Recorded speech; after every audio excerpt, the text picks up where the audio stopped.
Hi, guys. I hope you're well. It's the middle of a very big cold snap here in Delaware. It's been very, very cold. I know it's cold all over the country. I know the people in Texas are having a really hard time, and we're keeping them in our prayers. And I so appreciate those service organizations that are actually creating donations for them of water, fresh water, and home supplies, home repair supplies. We have to be neighbors to each other. It's good to see that happening in such a cold winter. I read an article about this time of winter, and the writers talking about it probably like a metaphor, right? Because we're in the middle of the pandemic. It's very cold. The vaccines are actually moving forward, but slower than we wish. And I think a lot of us are feeling a sense of fatigue. And so I had this article that I read by Susan Orlean is about this kind of chronic fatigue we're experiencing. She quotes an author, Elizabeth Teng. She says, "Am I working at my regular capacity? No. But am I prioritizing and taking care of the most important tasks? No. But am I at least taking care of myself and my mental health? Also no." So that made me laugh, right? Our job is to take care of ourselves, even amidst this very long, um, real outside winter and inside kind of cold, long, dark time.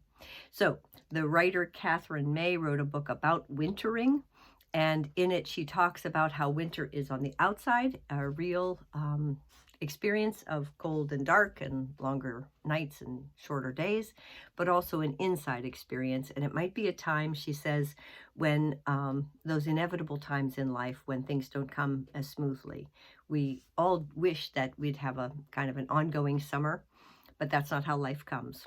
And it's time when it's no longer possible to maintain the pace of growth and forward motion that we've come to expect. And that's true. I think it's very hard for us to accept our limitations and the times when we're slowing down, or the times when we're not ourselves, the times when we're not processing quite as easily or quickly or as well as we used to. Times when the realities of loss or frustration or fatigue or even loss and grief, death and sorrow keep us kind of burrowed in. And when I read this article, I was thinking about a bear all cozied up in the winter. So when we have seasons like this in our life, it's just important to remember, and this is how she says it, that it's important to learn to survive them by treating yourself, she says, like a favored child with kindness and love. Well, that's preaching to the choir. I think that's a very important thing for us to do. It means patience, good personal care. So maybe a little bit more sleep, but also more walks. And maybe nourishing food, not just comfort food. And maybe less pressure to produce or to compete or to be who we have been in the past, in the good times.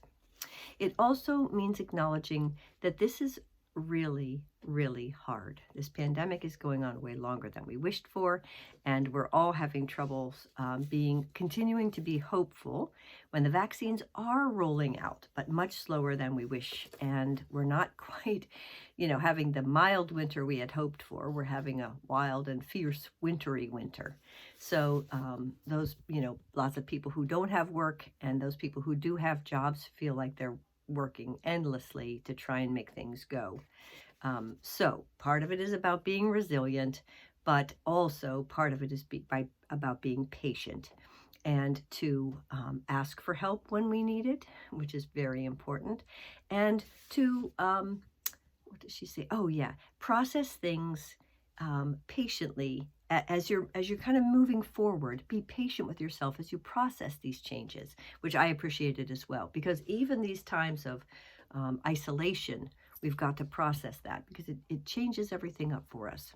So anyway, she says the best gift we can give ourselves is honesty, and that's that gentle honesty, that compassionate honesty that does not expect unrealistic things from ourselves, but does in fact push ourselves to be able to do the things that we can do. And oftentimes, again, that's reaching out to others, because keeping others in mind will in fact make our world a little bit enlarged, which is so important when we're burrowed in with this winter. So Anyway, hope you're well. Just a few thoughts to share with you today. Take good care, and we'll talk to you soon.